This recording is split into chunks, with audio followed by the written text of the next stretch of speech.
13 mitigator Ford Fusion. I'd like to thank you for listening to Let's Talk Racing.tv.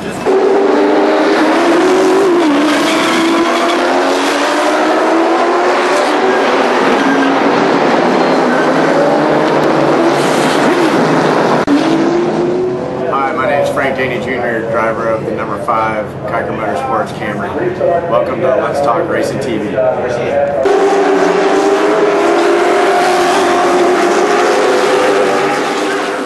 With Rockingham Speedway. Thanks for listening to Let's Talk Racing. I'm Tony Peter, driver of the number 17 Toyota in the NASCAR Camp World Truck Series, and you're listening to Let's Talk Racing.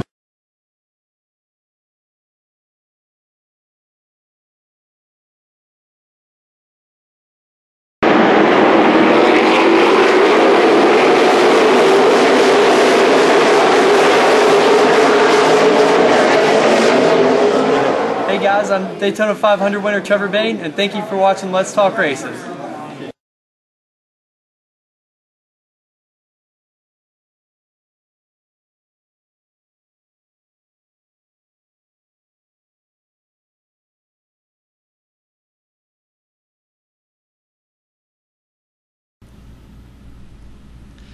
I'd like to welcome everybody to Let's Talk Racing. That's right, we did that other thingy earlier.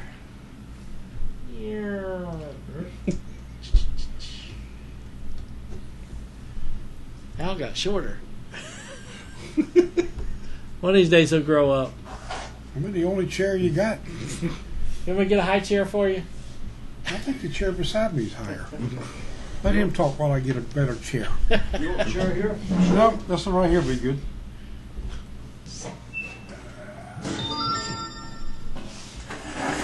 I feel better already. Yeah, oh yeah. That's good. There you go. Yeah, you're up there now. He likes that chair better. It's more cushion. Better on my butt. It did pop you up a little bit. There you go. So Bobby Labonte's gotten fired. He's gotten actually fired? He's gone. Oh yeah, he's gone. Oh, I thought there was... He'll finish this And year. Burton's got fired. Okay. Right. Yeah, but I'm still saying, I mean, Ryan Newman got fired too, so Yeah. we're They're losing good to lots the of end the people. year. Montoya's got fired. Yeah. Who was that? Montoya. You know what gets me the three guys, Labonte and Robani and Jeff Burton. You know, it's the old guard. The old guard beginning to maneuver themselves out, but I just don't understand. I mean, I know it's a sponsor-driven sport, but Jeff Burton still had one more year left on his contract, a full year anyway. So that's going to be interesting. Hey, It was I don't funny. know where he's going to go to. It was funny. Burton said today that this will allow. I couldn't believe he said it.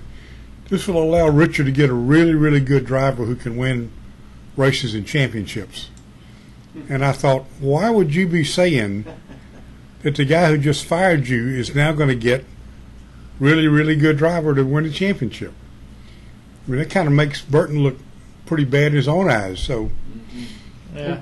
So what do you see Burton doing for next year? I mean, what Well, you see after him going that to TV? statement, not a lot. I mean, going to TV. I mean, they say he's looking at a TV situation. I've also heard. Maybe he'll do a reality show. Well, I've also heard that he's. I don't know if he said anything on that conference call about Tommy Baldwin's situation over there. he didn't mention Baldwin. He didn't mention Swan Racing. So I don't know. Didn't say a word about either one of them. He said that, contrary to what you people have been writing, I have not had the first conversation with anybody. So, I don't know. Let's talk racing. All right, Nick, stand by.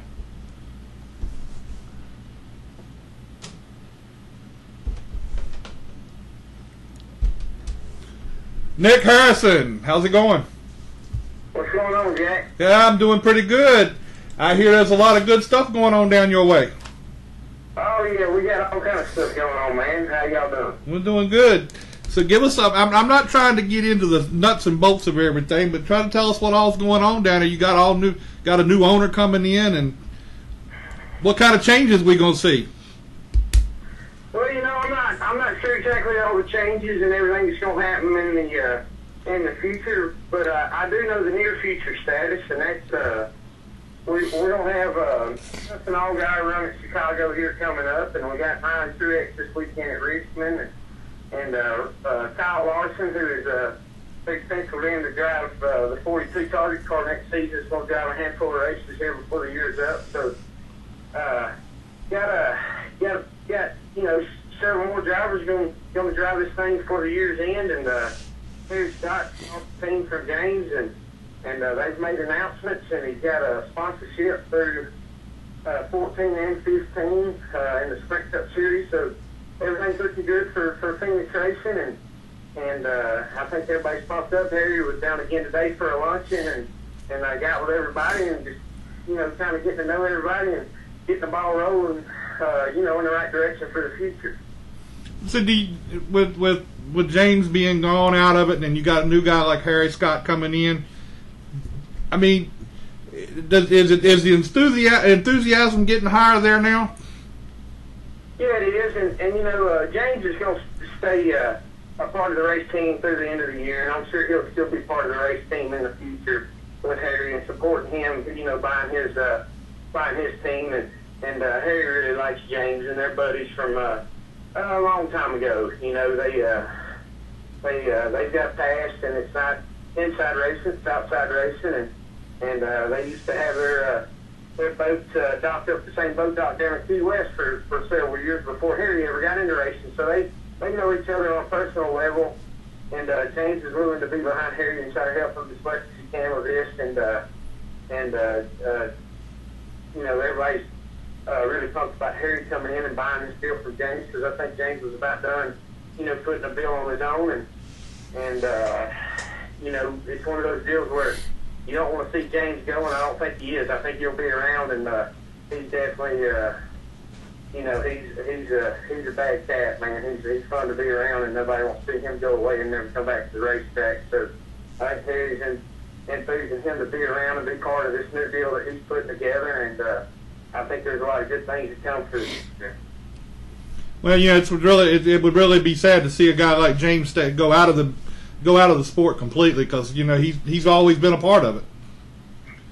That's exactly right. And you've only got a handful of characters left out there, and with all the young drivers coming up and the old owners we got, James is definitely one of the class of the field as far as the character standpoint goes, and a lot of personality, and not so much worried about the corporate side of things. Really speaks his mind, and everybody knows where they stand with him, and that's the part of the sport that's kind of going away that might hurt things in one way and might be good in another for the corporate side of things to shine. But you got to in my certain instance, I'm raised up by families more like James' personality, and you gotta love that. And that's where the sports came from. It's the grassroots of the southeastern United States area where NASCAR was formed, and grassroots came from. But on another note, you really gotta look at the corporate side of things and grow the sport the way it's growing. So now, will you continue to have getting stuff from the Hendrick Motorsports? Will that continue on, or are there any changes you see coming in that regard? I believe everything there's slated to stay the same as far as us running Hendrick chassis and motors, and keeping the alliance there with Hendrick as far as them helping out the small guys, and it really is a big help when you talk about competing at the top level with the smaller team. But all that stuff is slated to stay the same, and I don't think it'll change. And I think Harry's got a relationship with the Hendrick Motorsports group and everybody there that is higher up to Hendrick.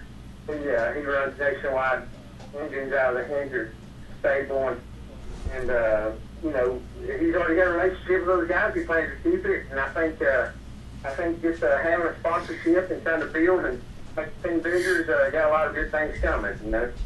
So down the road, I mean, and I know this is going to be completely speculation on your part and anybody else's part, but you know he's going to come in and leave his mark on what and start his team the way he wants to do it.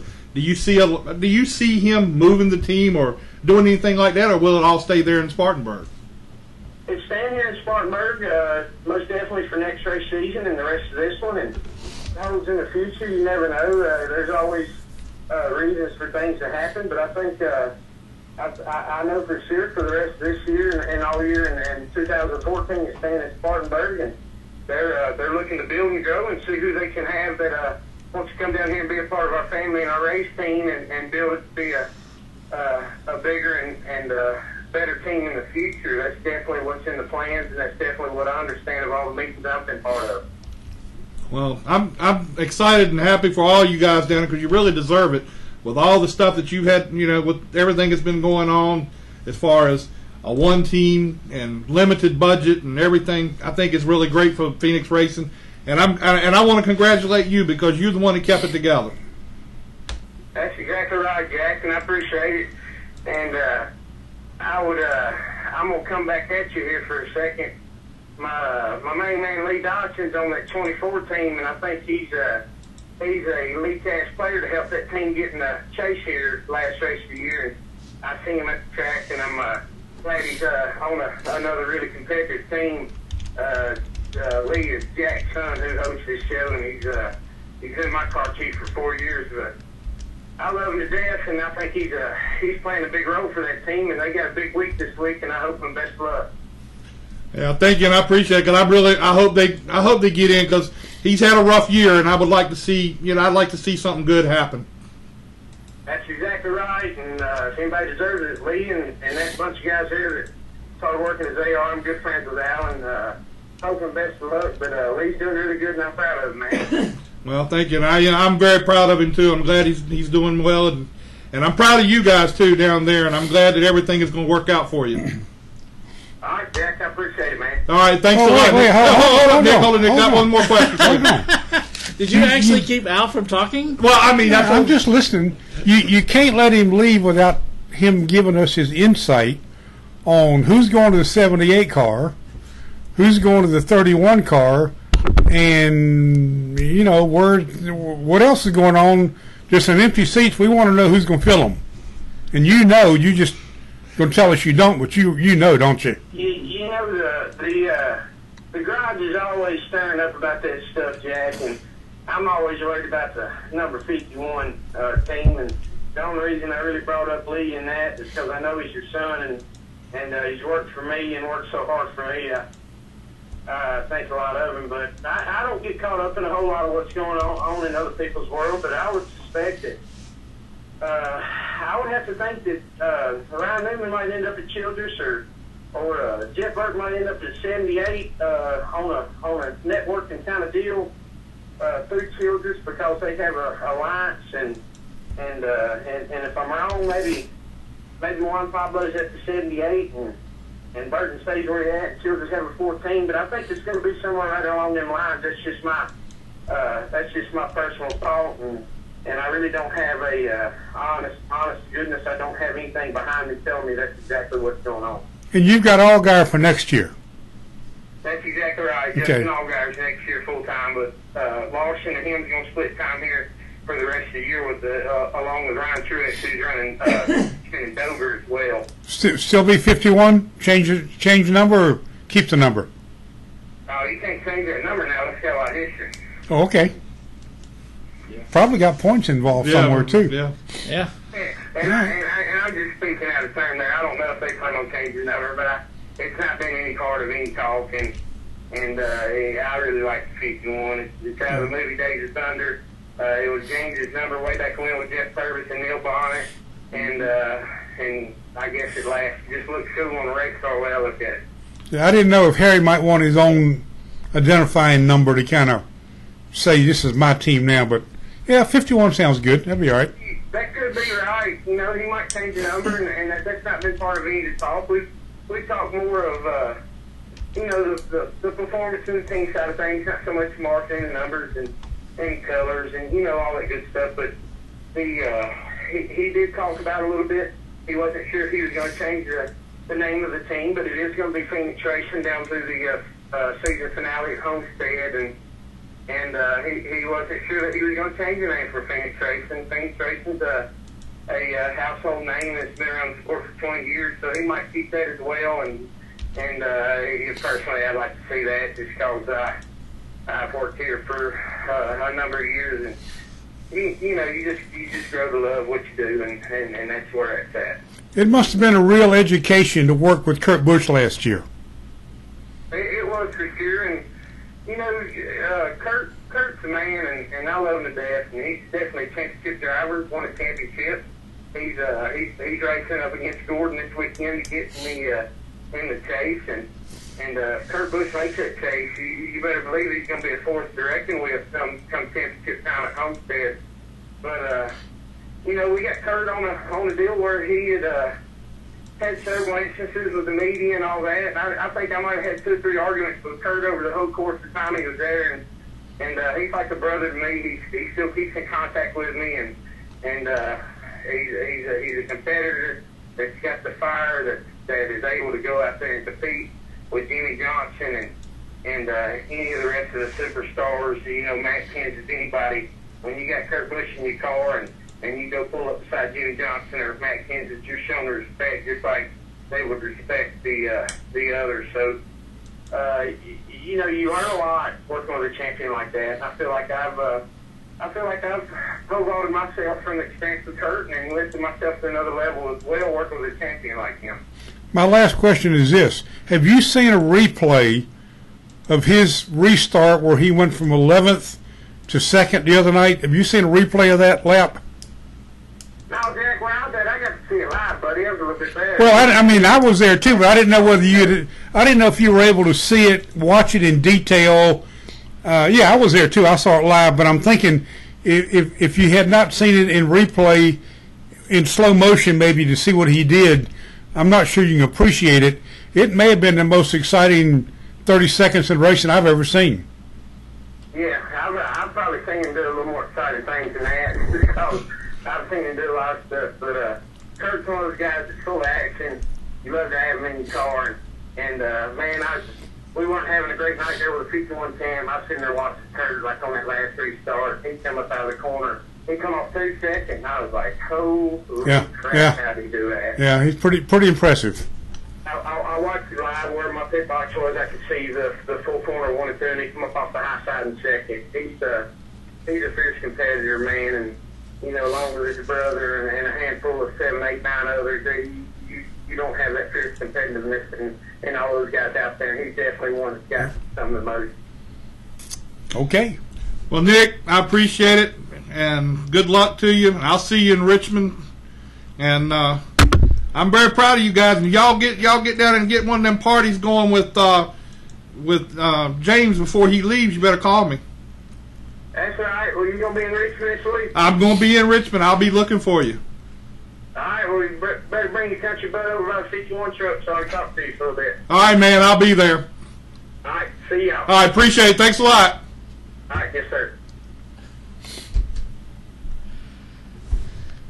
Did you get your info, Al? Well, do what?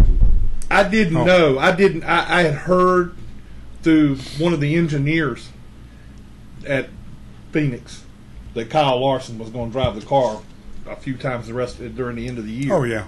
But I hadn't heard it officially. That's. Yeah, Ganassi mentioned it last Friday or Saturday. Whenever they introduced him, Ganassi mentioned that was Friday, I guess. Ganassi mentioned they were going to try to get him some seat time, and Ganassi said probably in the 51 car. So, yeah, kid will be good. You don't think they're moving him along too fast in your mind? Or I mean... Yeah, Harold, how you doing? This is Roger with Let's Talk. I don't know if you're going to... I mean, he's run pretty good. So many different series and so many different kind of cars on so many different kinds of tracks. Well, you got Jack what more can he lose? Pierce, What more can he learn in Nationwide? I don't know. C.E. Falk's not a big fan, but that's to be expected. You think? But he's pretty good. Hello, Howard Holly. How you doing? Can you try that How again? you guys doing? We're doing good. This is Jack Dodson. We've got Al Pierce and Roger Brehm here with you. So, how's everything going down your way? Well, good. We're still at work wide open, trying to get loaded for Iowa. So, how's things look for the Iowa race this week? Really, really good. We had 3 really good trucks last time we were there. Our 51 truck, they pretty much ran in the top 5 and the 18 top 5 all night long. And the 51 ended up second. We ended up 9th. The 54 ended up 8th. So we've come back fine-tuned on those setups. So hopefully we're all looking for top 5s. All right, now you got a young guy like Joey Coulter driving for you. Tell us a little bit about him and what you see in him. Well, Joey's this is my 5th year with Joey, and he's a young guy. He really hadn't driven any cars with any kind of weight to him at all. Whenever I first met him in 2005, he was still racing go-karts, so he's still kind of new to this, and he's already won. So he's a pretty good shoe, and he's really a laid-back guy. Really a lot of fun to work with. And but he never really seems to change his pitch one way or another. He can be 4 wide, racing, or out in the lead, sitting by himself, or trying to get a lap back, and his voice, tone of his voice never changes. So he really don't have a lot of peaks and valleys, Well, tell us about that road course last week up in Canada. That was probably one of the most interesting races I've watched in a long time.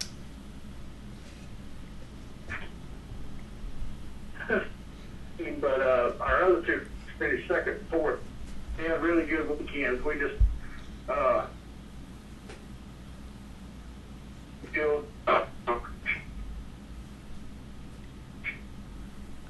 You're breaking up there, Harold.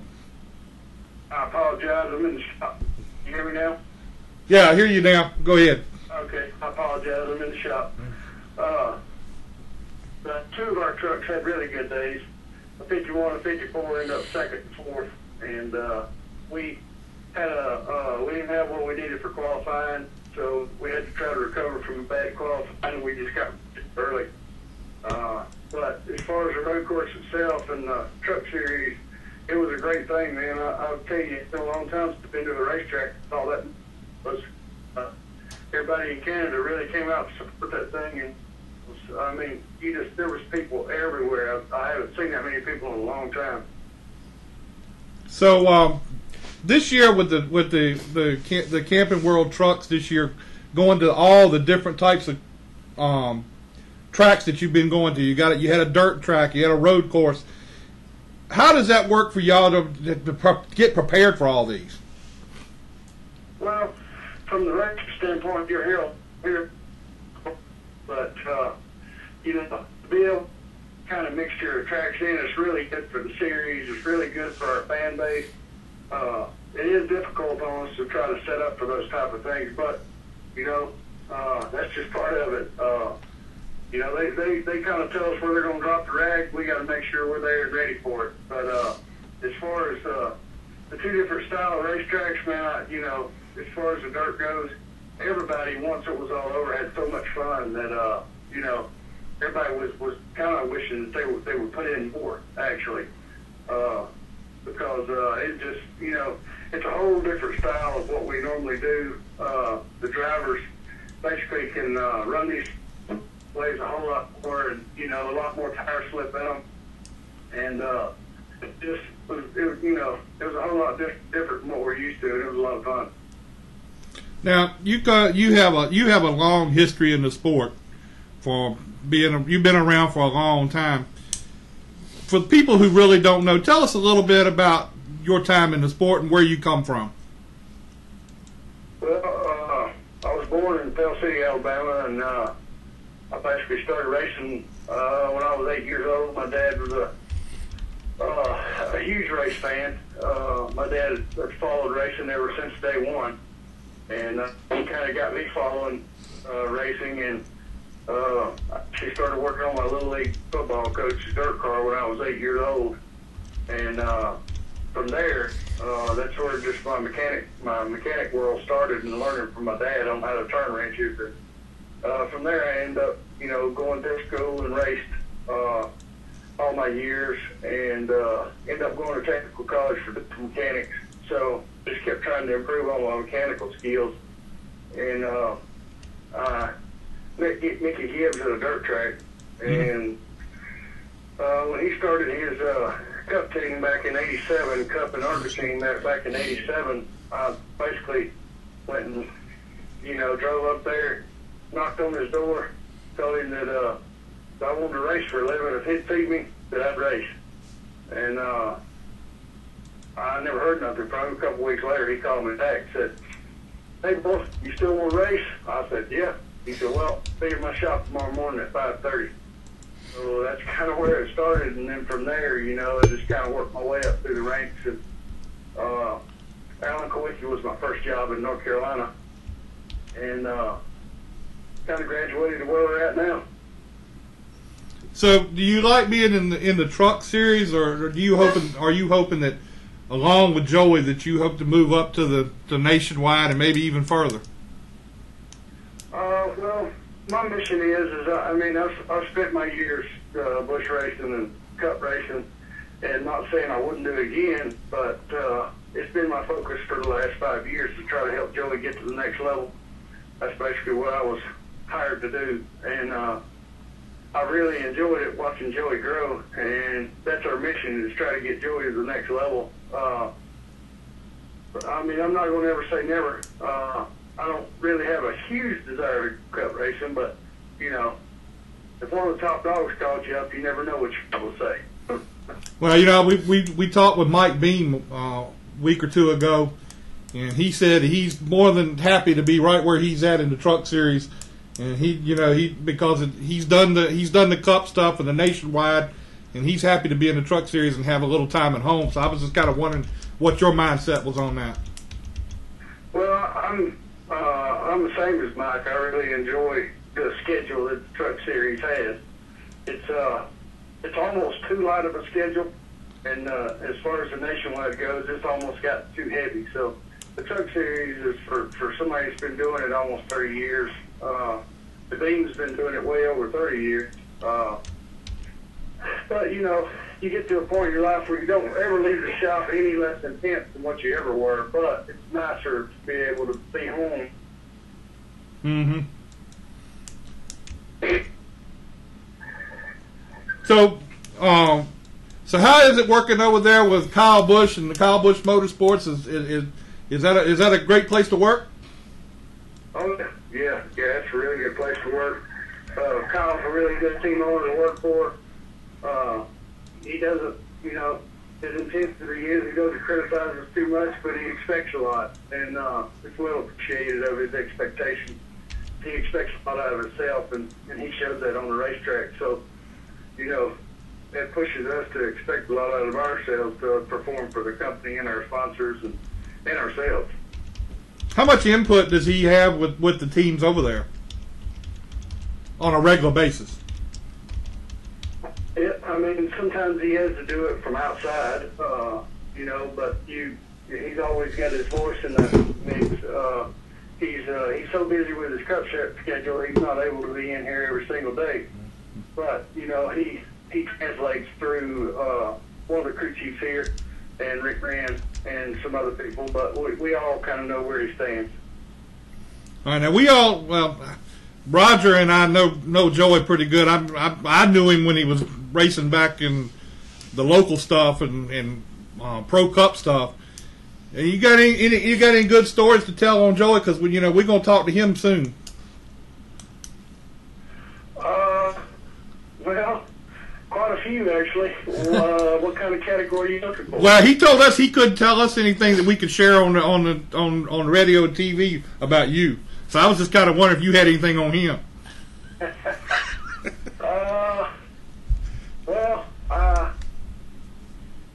You know what? He's probably right about that.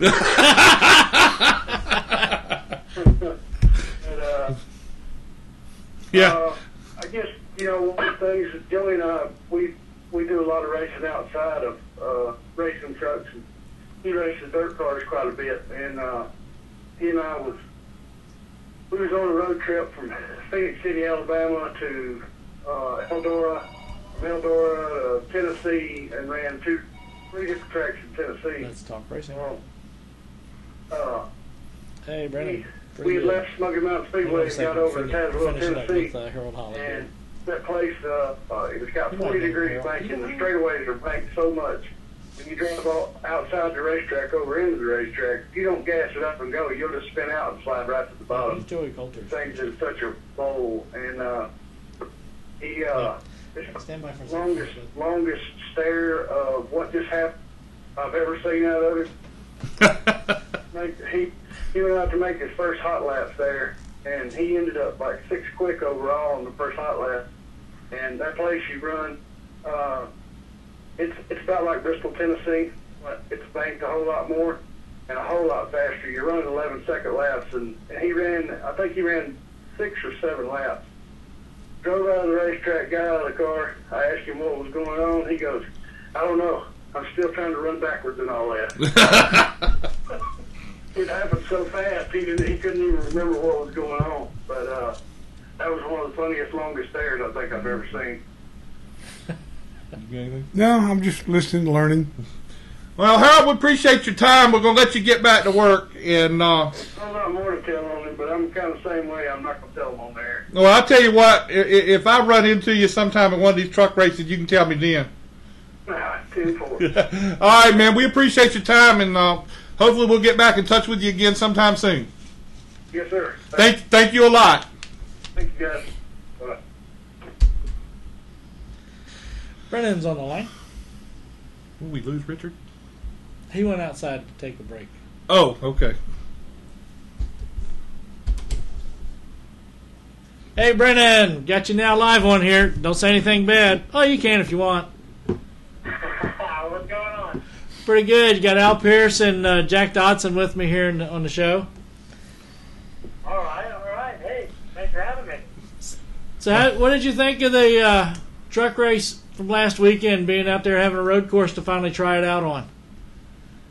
Yeah, I mean, I was pumped to go to a Canadian Tire Motorsports Park. I had actually watched a couple races.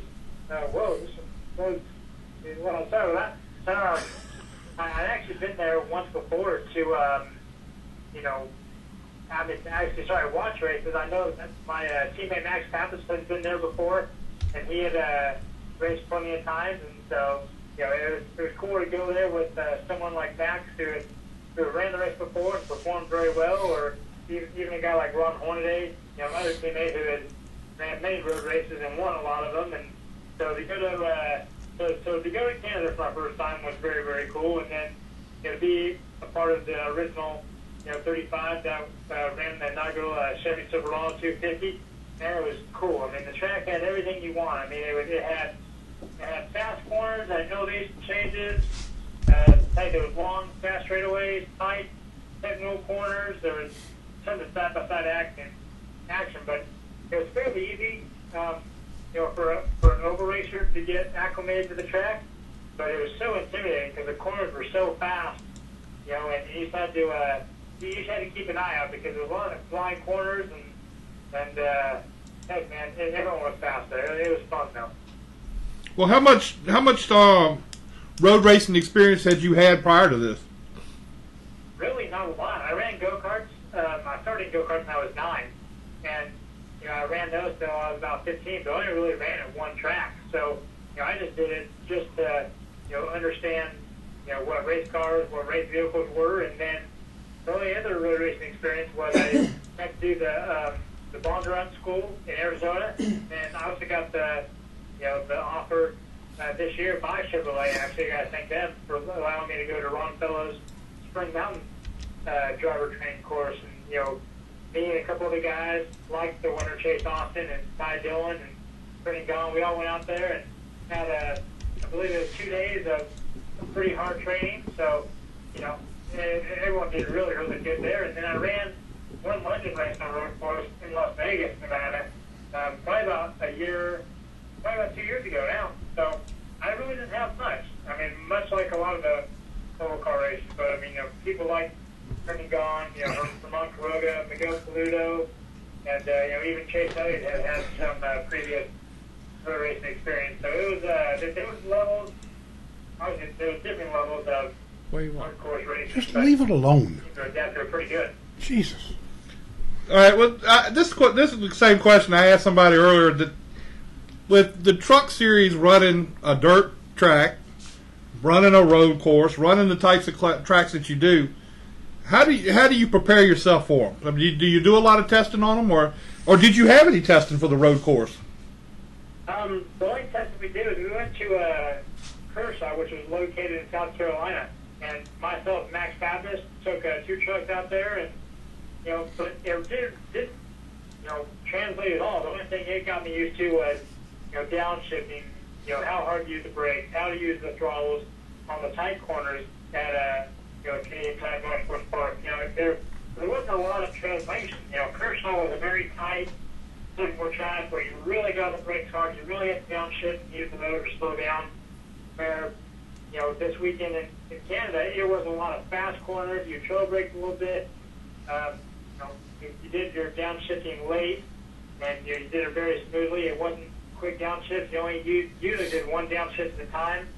Instead of the short technical tracks where you do, 2 or maybe 3 downshifts. So that was the only experience I had. I got on the iRacing a little bit down on the simulator, and it helped me to understand the track layout. But even still, that didn't translate to to what happened when I actually got on track the first time for practice. All right, here comes the $50,000 question. Who was mad at you after the race? You know what? The only person that was mad at me after the race, I think, was my transmission. I'm not really sure exactly what I did to it, and we had a mechanical failure, and we didn't get to finish the race. So I think that was the only person or only object that was mad at me after the race. Besides that, I thought my 424 truck was going to finish solidly in the top 10. Eddie Pardue, my crew chief, had a pretty good strategy. I mean, at road courses, I really hadn't ran any. I didn't know the different strategy that we were going to have. I knew Jeff Stankiewicz, who was crew chief for Max Pappas, had him on a different strategy. And the only one that's close to mine was Bruce Cook, who's crew chief in my team at Ron Hornet. They had somewhat close to our strategy. So there was tons of different fuel strategies, tire strategies, pit strategies. So, it was definitely crazy. I know things got spread out there in the middle of the race, and they had some really cool restarts there at the end that made it exciting for the fans. And I'll tell you what, every inch outside that track was filled with fans. It was incredible. I heard they sold out the whole track, over 100,000 people there. It was a spectacle to see for sure. Brennan, for a guy who only runs a handful of races, Max Pappas has suddenly become one of the most famous stock car drivers or stock truck drivers. What do you think is going to be the long-term kickback, if any, from what happened to him? I mean, that's got to be good for the sport, hasn't it? I don't know. I mean, Max has been involved in a couple of occasions this year, and primarily... Yeah, but not with a girl, though. Well...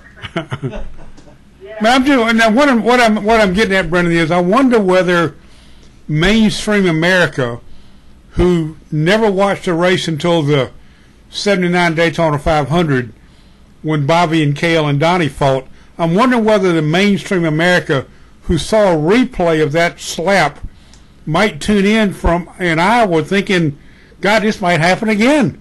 We might get lucky and see it again. I mean, certainly NASCAR has privately got to be thrilled to death, maybe not publicly, but privately, they're probably thinking it was great. Or not. I mean, to be honest, even though NASCAR does their best to keep altercations and, and fiery attitudes and everything down, it is, I believe it is good for the sport. I believe it brings in a whole new crowd. From what I was told, Max Pappas was right in there with the Kardashians as far as being a trend. So that was good, for Max. It was good for the sport. You definitely see those, fiery attitudes and the impatientness on tracks like Bristol, Martinsville, and apparently road courses now. So, I definitely think people will tune in more, to road courses or more to short tracks. But just like you're saying, it's a short track we're going to this weekend, Iowa Speedway. I definitely love going there. It's a fast track where it's big sweeping corners, but you have the short track mentality. So, I mean, heck, I definitely think you'll have fiery attitudes there. But, I definitely think, just like you're saying, it's going to bring a different type of, a viewer to the sport, much like Travis was trying to do whenever he came into the sport. He brought along his fans, so maybe we can get some UFC fans and some boxing fans to come over to NASCAR now. Of course, the difference in the Kardashians and Max is that Max has at least accomplished a few things in his professional career. Those hoes ain't done nothing. Sorry, but the Kardashians hadn't done anything except be the Kardashians, and that's not enough. But anyway, I thought it was pretty cool. I thought, of course, the young lady who did it's probably, I get what, she's gone. She's not coming back. Yeah, she's indefinitely suspended. No. Yeah. $2,500 fine. Well, I tell you what, it made it through all the different news services. Oh, it's a great story. Whether you like it or not, it's a great story. So, well, Brendan, I got a question now. Excluding Max, you got all these guys, these road race ringers, as they call them, and they do it in Cup, they do it in Nationwide, and you had a few out there in the truck race. Do they race different than what you guys are used to racing? I mean, do they have a whole different, attitude about the race than what you guys do? In my mind, whenever a road racer gets into a NASCAR vehicle on any road course, I believe they go out there and they understand the race courses, they understand how the vehicle is supposed to set up, how it's supposed to feel. But obviously, it's going to be completely different than the sports cars and everything that they drive, primarily. But I feel even someone like Max, he's very passionate about the sport. He's very passionate about performing well, especially on road course, because that's his bread and butter. So, I feel someone like Max, like a Ron Fellows, and a lot of people that go into the sport, they go in there and just like us, young kids coming to the sport, they want to prove something. They want to prove how good they are on road courses. So they tend to race a little bit hard just because they know that they can. They understand limits of corners, but at the same time, like I said, they learn the limits of the vehicle. So what I think is interesting to see, even someone like Max who's been there before, he was even struggling a little bit with finding the limit of the truck on the track. So he was definitely working hard. He's very adamant about getting the truck, really good, because he wanted to go out there and he wanted to be the best. And so that's no different of a mentality than it is for us young guns, us new kids, on the block, is whatever you want to say, coming into the sport. We want to go out there. We want to prove we're fast. We want to prove that we're just as good as anybody else. And just like someone like Chase Elliott, he's proven that he's good on any track he's going to do, but especially the short track, because that's where he's come from. I feel someone like Dave Blaney, who was a dirt ringer, same thing with Scott Bloomquist. They wanted to go out there at Eldora and wanted to prove that they could drive their vehicle better than anyone else. So, just like anyone else, they want to go out there and prove that they're the best and hoist trophies again. But they definitely have an advantage when it comes to understanding a road course and what kind of setup they want on it. Well, do you feel those guys, because they're out there for the trophy and that's it, the money and the trophy, that's basically it. Do they respect the fact that? Do you think they respect the fact that you guys are out there running for points, a championship, and everything else that comes along with it? Do they respect that, or do they try to just they don't have any clue to what that's all about? That's kind of a loaded question. I know you know that. It's very tough to distinguish between I just want to go out here, race, and have fun, and not mess with the guys in the points. But then you have people who are very passionate, very competitive, like people that just come in for those single races. I mean, even someone like Kyle Busch can be put in this category. Mm-hmm. They just want to go and go out for the trophy, and that is their main goal. You know, I mean, Max was racing very hard. You know, luckily at the end of the race, whenever he got into an altercation, it was with another truck that wasn't racing 4 points. And then, you know, even someone like Kyle Busch, you know, I know has gotten, you know, into a couple of altercations on oval races with guys who earn the points. So it's a very hard mentality. But you know that people that are very competitive are just going out there for the trophy, and they're going out there to win the race. And you know, I think it's any race car driver's job, whether you're racing for the championship or not, to respect other drivers. You know, you're going to race. I mean, the way I feel is you race someone the way that you want to be raced, and I feel that everybody knows that everybody should know that in the back of their mind. So, depending upon if they do that or not, it's really up to them. I just know that's how I go about racing. All right. Well, you got anything you want to say? No, he's rolling along fine. You guys doing good? Well, we appreciate your time tonight, and hope everything works out good at Iowa. Yeah, I do too, man. I know that the NTS Motorsports haulers, the 9 of Ron Hornaday and my Core 24 truck are getting loaded up tonight. And they're going to make their way over there. I'm the lucky player that gets to get in a plane on Friday afternoon and get there in time for practice on Saturday and get to enjoy. I believe it's going to be a very warm race weekend. I heard that Atlanta this past weekend was a very warm one for the Nationwide Cup guys, so I'm looking forward to it. It's going to be the Fan Appreciation 200, so that's very fitting because Iowa fans are, you know, among the greatest. I mean, all fans of the sport are great and awesome, but, you know, whenever you go to Iowa, it just seems that they step it up more. They're always there. The fans are always pumped. The stands are always packed, and heck, man, I can't wait to get going. The only thing is I might be a little bit sore when I get there because actually there's an organization that I'm working with now. It's called Best Buddies International, and what they are is they're an organization based out of Miami, Florida. Anthony Kennedy Shriver, you know, really started this just as an idea, you know, for men, women, and children, you know, primarily with IDD, which is intellectual and developmental disabilities. You know, so your Down syndromes, your cerebral palsy cases and stuff, and you know, and really what they plan to do is get them into the normal world environment. You get them into, you know, they help them get jobs. They help them get into public arena. They help them get into just the normal day interactions that, you know, really us that don't have to deal with any disabilities,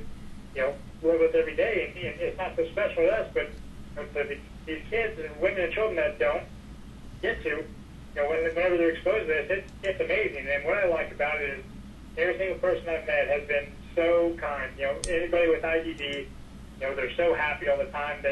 Because that's what they know. And so, you know, I believe there's a lot to learn from them. So, you know, I actually get a buddy here at the end of the year, and so what I'm training for is an event. What they do is they do challenges. They do them all the way, you know, across the U.S. I mean, they're doing one in California here in a couple weeks. They did one in Cape Cod, you know, a few months ago. And the one I'm training for is November 22nd, the weekend after our Ford EcoBoost 200 race weekend at Homestead, Miami. It's going to be a 100K bike race, and I've never sat on a bike for more than an hour, so I don't know how I'm going to do sit down for 3 hours, but I definitely know it's for a good cause. You know, I'm riding to help bring awareness, to help change lives, and man, I'm just excited to you know, to do something that's so close to home. My best friend Jeff, who actually works with me at NTS Motorsports, and you know, has done all my PR marketing. His brother Gary has Down syndrome, and so Jeff actually worked with Best Buddies in high school, and actually, you know, someone close to my heart, my girlfriend Megan, her brother Joey has cerebral palsy, and so I'm seeing, you know, what he goes through day in and day out over the last few years. So it's very cool, you know, to be a part of an organization like Best Buddies, and you know, the more I learn about, the more and more I get involved with it. I mean, and this isn't just a small organization; they're all throughout the world. Honestly, I mean, we have ambassadors like NFL quarterback Tom Brady. You have Olympian Carl Lewis, and even the girl from Glee, Lauren Potter, who plays on the show, you know, as a regular, is all part of this program. So, you know, that I'm definitely looking forward to Homestead, and you know, get to that weekend so I can keep training harder. And I finally got on my bike again today, and I rode it for an hour. And I'll tell you what, I'm glad I'm sitting down right now. It hurts because at least I knew I survived the bike and didn't crash too hard like Bobby the Bunny did and cracked a couple ribs last weekend. So Yeah, don't do that. no, I'm gonna have my full bill of health, and I'm excited to go to Iowa. All right, well, that's a good thing to be involved with, and you should be commended for that.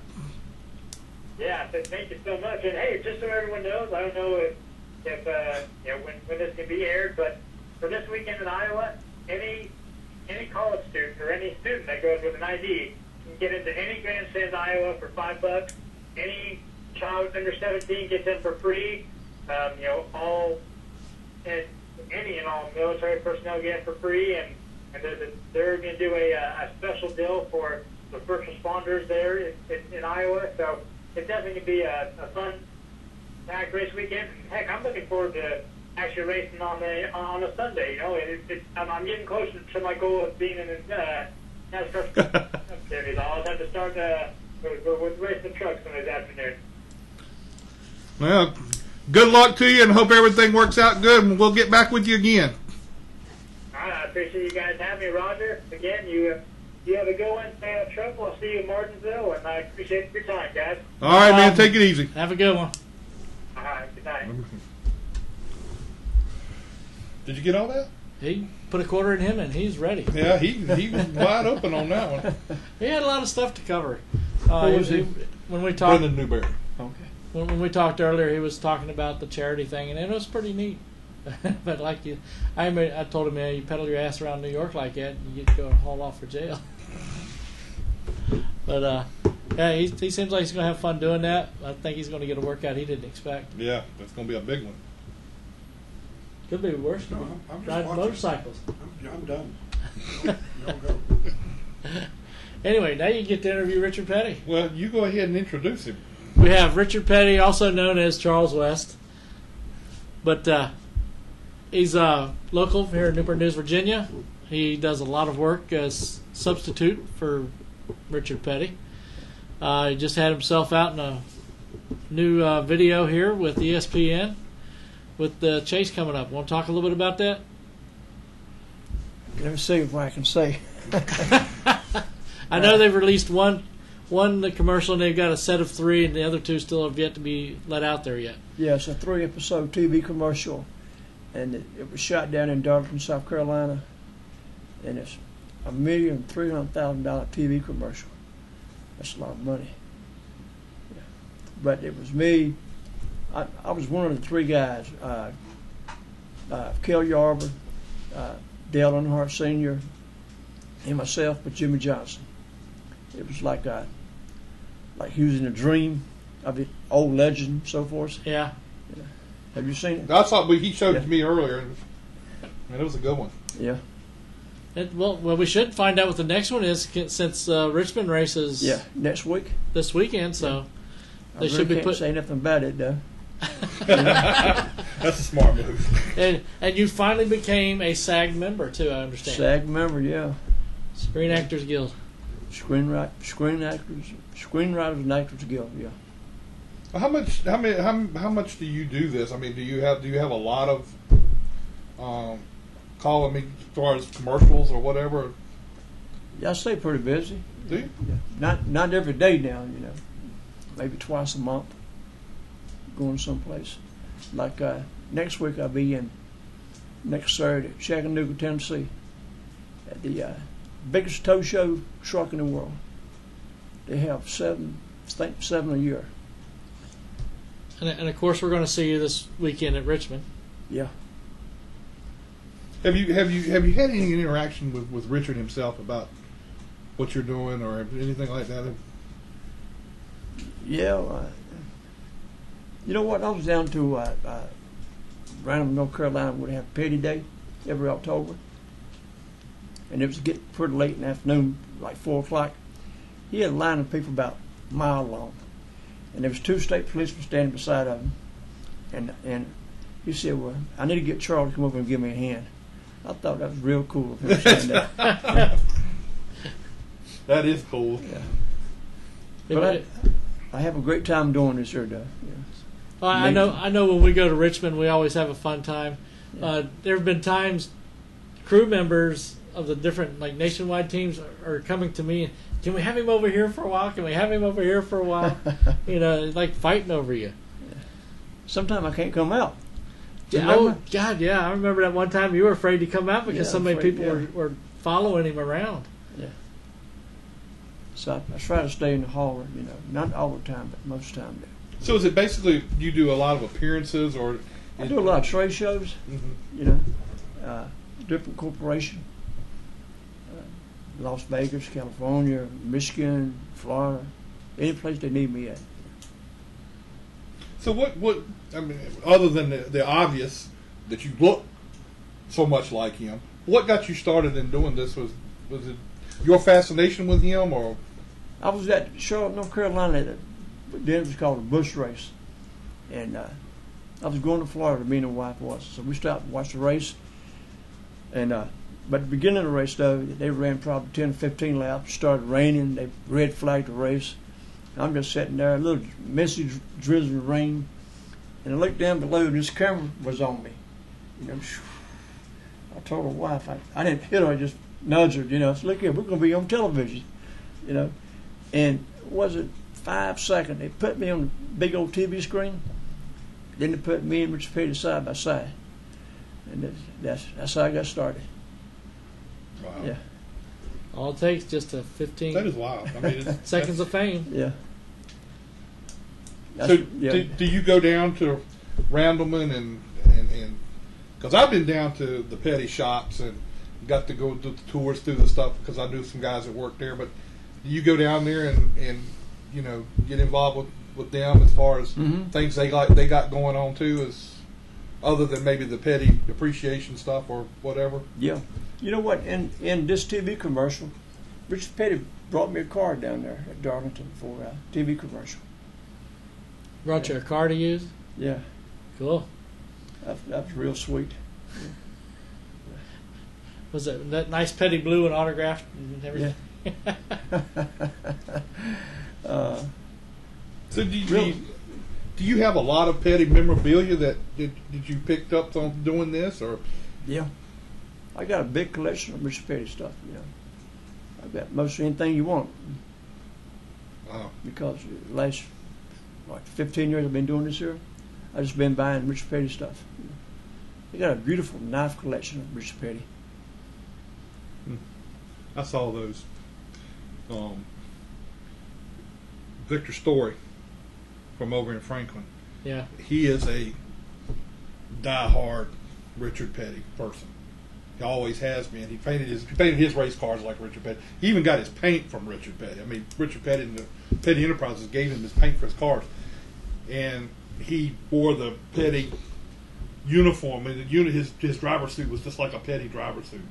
And I thought when he was coming along, he looked a lot like Richard Petty, but he ain't got nothing on you.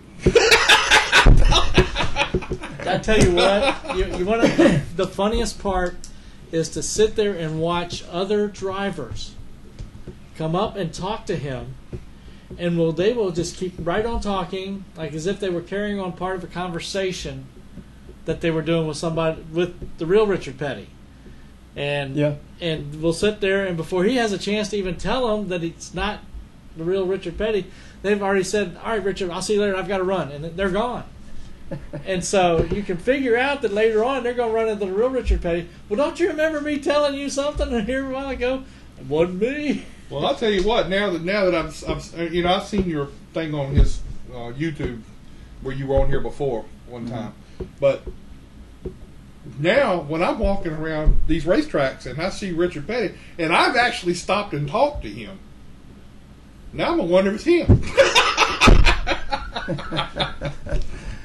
I will tell you how to tell afterwards. I wouldn't do you that way. I'm gonna say, man. You know what? I went to here. It's been what, a couple of years ago. Went to Richmond. Yeah. With the guy at Langley. What's his name? Bill Mullins. Bill Mullis, yeah. Well, him and I was there standing there talking to him. This guy came up. Kenny Schrader. Kenny Schrader, yeah. Remember that, Roger? Yeah. Oh yeah. He came up, put his arm around me, and told me, he went to a birthday party today, which was Junie Dunlevy. He was like 90 years old or something. And he said he was asking about you, talking about you and so forth, He didn't got too far into me then, right? I couldn't tell him I wasn't Mr. Petty. Yeah. He must have talked 30 minutes. That is so neat, man. Oh yeah. I mean, it's hilarious. Yeah, that same weekend, because that was on Thursday. That was during the Denny Hamlin race. Was that when it was? Yep, because remember we had Natalie Sathers we were talking to and did some pictures and that, and all the late model drivers down there thought it was you, except for maybe like Greg Edwards, because I think he'd seen you down at the track before. But yeah, it was great. People were lining up to get pictures with him. We come the next day when it was time for Nationwide. They were waiting for him to come out of the Nationwide pits. It's crazy now. He was. I had to take and tell him. I tried to get him because they were doing an interview right there at the Nationwide exit going onto the front stretch on ESPN or whatever it was. I was trying to get him to walk by there. He wouldn't go do it. Yeah. It would have been such a hoot just to watch everybody all of a sudden and just lose track of what they were doing on their live show. Well, in that commercial that you did, they had a Dale Earnhardt look-alike. I mean, is this guy, from down in the area that he knows Earnhardt? Like, I mean, Isn't he up from this area somewhere? No, he's from I think Arkansas. I know he a long time ago he friended me and we chatted back and forth. But they are a guy around here that kind of dress up like yeah, because I seen him at Langley. Yeah, you seen him at Langley. Yeah, that wasn't him. No. This guy. You know what else too? They brought in 5 Kel Yarbers. 5 of them. Yeah, only one of them going to make it right. And I felt so bad when the other 4 had to leave. Man, they got paid, but still, I felt so bad. One guy flew all the way from Seattle, Washington, down to South Carolina. Didn't make it. It's terrible. That I'm sure that was fun, and I know we're going to have fun this weekend. Yeah, sure we'll definitely. And hopefully we'll see everybody out there at the Richmond International Raceway. Put a couple of 2 cents in for them. You know what? I'm going to spend a little bit of time with Jimmy Johnson up there Saturday. Uh-huh. Yeah. So, but I will see you around there. Yep. Cool. That's great. I mean, I love this. And when Roger sent me a text message the other day, and he said, "I'm going to have Richard Petty on the show," and I knew, he said he's going to be in house. I said, "Wait a minute now." He said at first he said, "Who do I need to rearrange my schedule for?" Because he had some people calling in, and then when I said in the house, I think that sort of got him thinking. It did. It really did. I'm saying, all right, now how did you pull that off? Kind of figure it out. Oh, good. There's a guy around here though, Roger. You know him, don't you? He's got Cal Petty's car, number 4. Yeah, Jim Boyle. Yeah, Jim Moore. You know him? Oh, yeah. He built a car and got it number 42. I think it's 42, right? Yep. He's got it painted red and blue. Yeah, he used to be on the show with us too. Yeah. From time to time. I haven't seen him lately though. He's on an off shift. Well, you need to get Richard Petty to give you one of his cars to to make it really official, just so you. And I mean, he's got them. I mean, yeah. Anyway, I went to his warehouse, to Richard's warehouse, and this was right after he retired. And I walked in the warehouse, and I pretty much I went up there with Victor, and they just turned me loose and told me I could go anywhere I wanted to go. So I just opened this door to this warehouse and saw all these race cars from the past. Yeah. That was one neat thing to see there. What was his name? Billy Rice. It was Kyle Petty's PR guy that I knew up there a while back. Of course, Martha Jane. I used to have good conversations with her talking about when Richard Petty used to do the goodies commercials, and he had to take a couple of goodies because Martha Jane was driving him crazy, stuff like that. It was hilarious. But anyway, y'all ready to go get something to eat? Right. Let me tell you another thing more? that was really funny. You know, it was weird too. I was down. I had a meeting with Richard Petty down at the museum, and we're taking all kind of pictures. And his youngest daughter named Rebecca. I don't know if you know her. Right? She was there. Then her little girl was probably about, I don't know, 6 or 7 years old. You know, and I'm standing there, Richard Petty. Then he left. He went someplace, and I'm standing there taking pictures. And this little girl came up, pat me on the leg, Papa. I'm leaving now, you know. And that's Richard Petty, granddaughter. You know. That's wild. That is cool. My little granddaughter, every time the commercial come on and something showing Richard Petty, she'd run up TV, Papa. Get y'all flipped back, well, both different ways changed over. Confusing everybody. Well, we got it covered, everything. It was an honor meeting you. I really appreciate you. Well, you're going to get to meet him some more, because... it was an honor to meet him tonight. Okay. It was really...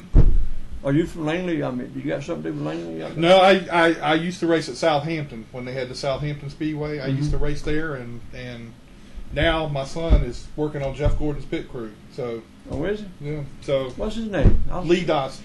I'll see him up there. Yeah. He'll be there. I'm thinking he'll be coming maybe Friday. I think they said they were going to try to work on their Chicago car before they left, and then they were coming up, and some of those guys. But yeah, you need to go by there at one time and just tell him, say, hey, your dad said for me to come by and say hi. He'd kill him. He would kill him right there. All right, we're going to go ahead and wind this up. Hope we all had a good time with the show tonight. Hopefully everybody else did too. See everybody next week on Let's Talk Racing. Hey guys, I'm Daytona 500 winner Trevor Bain, and thank you for watching Let's Talk Racing. Hi, I'm Robert Richardson Jr., driver of the number 23 Dodge Challenger for R3 Motorsports in the NASCAR Nationwide Series, and you're watching Let's Talk Racing. I'm Timothy Peters, driver of the number 17 Toyota in the NASCAR Camp World Truck Series, and you're listening to Let's Talk Racing.